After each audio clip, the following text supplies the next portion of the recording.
Okay, I guess, yeah. First, I guess if you can just elaborate on the record company change, because you guys Okay. haven't had a record in Yeah. like All 4 right. years or so. Right. Well, Wire Train was originally signed to 415 Columbia. 415 was Howie Klein's independent label in San Francisco that went on to sign a deal with Columbia Records that involved distribution. We put out 3 albums on that label, and then the label was sold from Howie Klein to Sandy Pearlman. And there was a lot of changes going on, and we just felt that it was time for us to make a move also. We had already put out 3 albums, and we felt that we had gone about as far as we could in the situation, and we didn't, since the whole situation was going to change anyway, we thought that it was better to make a complete break.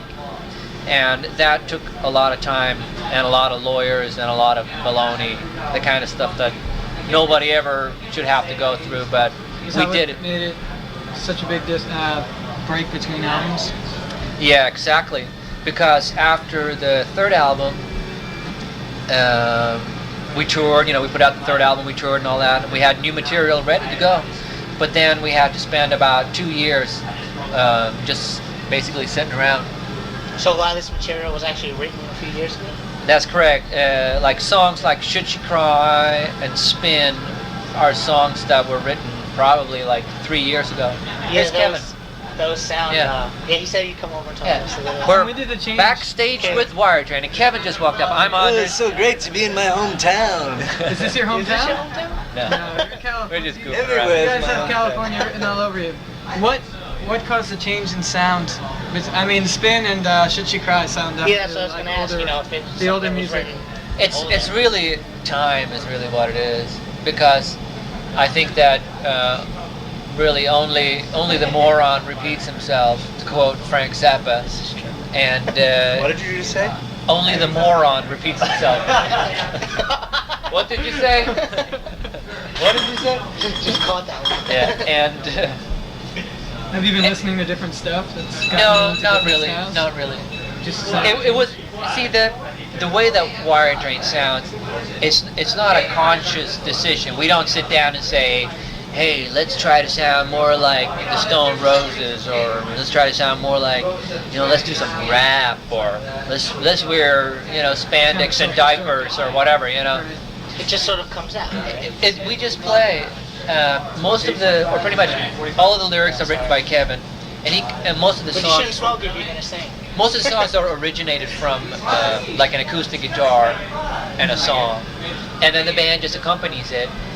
And the songwriting hasn't really changed that much. It's mostly the way we accompany the songs. And like a lot of the songs on this album are a little slower, a little heavier. They have a little bit more depth, and I think that just reflects the fact that we're a little slower and a little heavier, and we have a little bit more depth, I hope. No, you can see it in the music. You Yeah. really can hear it in the music. It's like you play differently when you're 18 or when you're 25. You're going to play different. You're going to have a different type of energy. Right. There's definitely energy on the new album. I think most bands when they're brand new, when they're younger, they tend to want to play everything real fast because you're so excited. And That's not always the case. not always the case. Like that. But anyway, a lot of bands tend to be like, you just want to play real fast.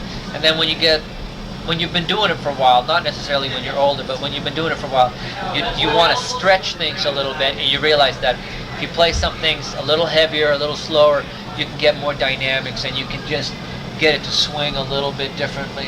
And that's what we're just trying to expand. We don't want to limit ourselves. Yeah, that's the thing. Yeah, and I think that this album has a lot of variation, a lot of Yeah. dynamics. But you also on it. You're getting good reviews Yeah. on this side anyway. It has a lot more variation and dynamics than the first album, for example, which was the first album was beautiful in its own way, but it was a lot of the same thing. Is that the album that? That was No, Chamber I of have Chamber of Hellos, I'll Hellos, Do yeah. You. Okay, yeah, I've got that one.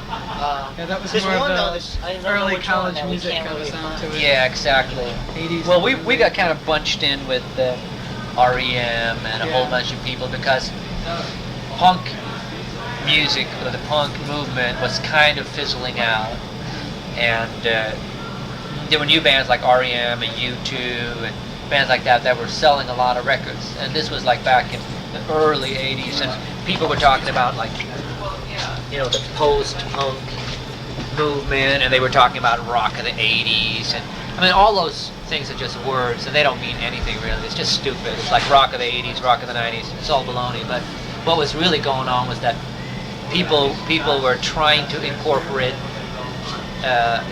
like, they were trying to keep the energy of the punk movement, but they were trying to make the music more melodic. Right. Does it frustrate you that you haven't been accepted on a wider scale? You mean commercially? Commercially. It frustrates me to a certain degree, but it in no way has broken the spirit of the band, really, because we're still doing it. And the only thing that's frustrating is that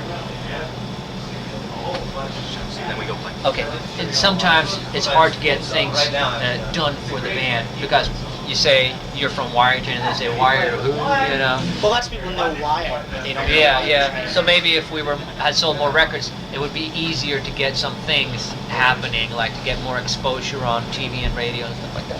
I gotta go. Okay. I'm sorry guys, I gotta go and do an interview. It's good Thanks very talking much to for you. your time. Good luck with Thanks a your lot. studies. Thank you. Man, And I can't. FM too. Yeah, there's an FM. 89.3. Okay, well, Yeah, it's on. now you confuse me, okay? Are we rolling? 590, yeah. Are we rolling? Yeah, but okay. it's all right. You can just This is Kevin Hunter from Wired Train, and you're listening to 590 AM WPUR. Okay, we'd just like to ask a couple of questions. Okay. Okay, Tin Jesus. Yeah. What exactly is that about? I've got a hunch, but Tin Jesus is about the fact that religion doesn't have anything to do, as far, in my humble opinion, with any kind of organization or church or anything like that. It seems to me that God is just the good things that happen between us and animals and the world that might not have happened, that are against all odds. It's like the positive spirit of humanity, as opposed to some guy with white hair and a beard. right. And I just try to get that across. So the idea that like real religion doesn't need money and stuff like that. It doesn't that need, everything's gotten a little too superficial with the evangelists and Yeah, I'd have to say that's true. that was our hunch, and that's how we feel. But also Dakota has left me wondering. I've got my own hunches, but I don't. Dakota's about encouraging the lover's spirit in everyone, and that if you desire and you support other people, that your reservations about getting what you need in your life will fall away, because when you make an effort for someone else will make an effort for you, and things will start to fall in place for you. So don't have reservations about what you're doing. Just help people. Just do whatever you can all the time. And I'm not talking about social work or joining the cause or anything like that. I'm talking about somebody you know is in a bad mood. Go out of your way for 10 minutes to cheer them up, or just common sense. That's all Dakota is. You once said in an interview with Rolling Stone, I believe, that you were a hippie caught in the 80s, kind of, and shrugged your shoulders. Well, it's the 90s Still now. feel that way? The 90s belong to the hippies. Right. Are you excited about what's going on in the 90s with the resurgence in environmental conscience and humanitarian effort? Well, it didn't happen by accident. Do you think you could credit yourself with some of that? Or? No, not at all. But there's some people out there kicking butt, Right. and I'm supporting and comforting and entertaining those people who are out there trying to save the world. Yeah, if people don't know, we're at Wetlands, which is the perfect place to entertain anyone who does There's this. some really radical music playing in the background. I don't know. Your roadies didn't seem too happy with it. Yeah, They they wanted to hear with Guns the N' music. Roses. They wanted Guns N' Roses. Well, our roadies are a wild bunch. And so One do you guys, last- do you guys know, there's, or at least from what we see, there's no promotion for you guys on the Dylan tour at all? No, 'Cause, that's by Dylan's design. Oh, is it by Yeah. Dylan's design? Because, tickets were on sale for him at the Beacon, a couple weeks back. No, Lenny Kravitz is going to do the Beacon shows. Oh, is he? Okay. But I mean, if it makes you feel any better, the We fact had no that you idea. didn't know it indicates that there's no promotion for Lenny either. Well, we were looking, Does that and then upset you? we saw this ad. We called them up, find out, you know, if you guys had an opening act when you were going on, stuff like that, and they wanted to know where we saw this ad, you know, was it supposed to be printed? And, Yeah, because we're usually notified of stuff like this. you know, again, it's told us that they expected you to leave your equipment on and do a second show for the public. You know, they had no idea what was going on. Confusion is everywhere. Don't be fooled by it. But it seems like MCA is pushing you a lot more than Columbia was. Yeah, it's different letters. That's true. Yeah, but you can find your record in almost any record store now. Good. I mean, there's still one or two of the old ones that we can't find. The old records? We personally Let me have just them, say but this. they're not easy to. Tell everybody you know about the new one.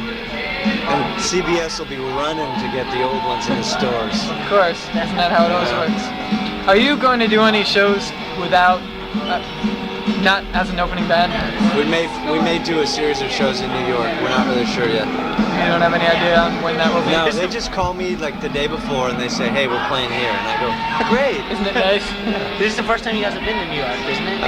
We played at the Ritz in 1984. Did you? Yeah. Oh, that was missed. That's what, the first tour then? Yeah. Wow, yeah, that was Chamber of Pillows. And one Which other is a thing, great because there's so little literature on you. How did you guys come together? I just went around and found some guys to start a band. Really? Yeah, at San Francisco State. Street or? San Francisco State University. Oh, okay. It's just funny, you know, because we're in a band and we've actually been in a band for 2 years and it's like not a bassist to be found on our canvas. It's unreal. Oh, you know what I did for my bass player? Because I couldn't find one either. It's not an instrument that anybody would really want to play. Well, I used to be the bassist in the band, but we've gone through so many changes. I'm the guitarist. The thing to do is to teach some guy how to hit eighth notes, put letters on stickers on the bass, and then tell him how many times to hit each sticker. It'll work. Is that what you do with Anders? Yeah, no, not with Anders, with the guy before him. Oh, really? I better get back. Yep. Okay, thanks well, very much a for your lot. time. No, it's my pleasure. Thanks a lot. Hope things go We'll well. be looking for you on the road. Oh, we're glad we're here too. Thanks a lot. Bye-bye.